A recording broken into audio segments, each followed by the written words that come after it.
making a furnace from a gas can and a leaf blower that can melt metal.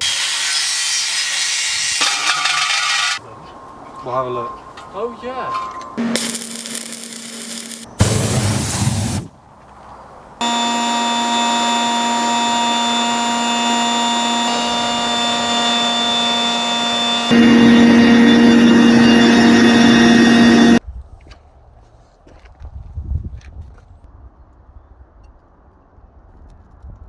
Wow.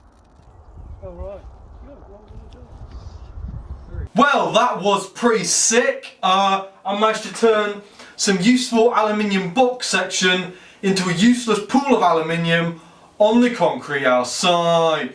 If there's anything you'd like to see me put in the furnace, which is around about maybe 2,500 degrees, let me know in the comments below.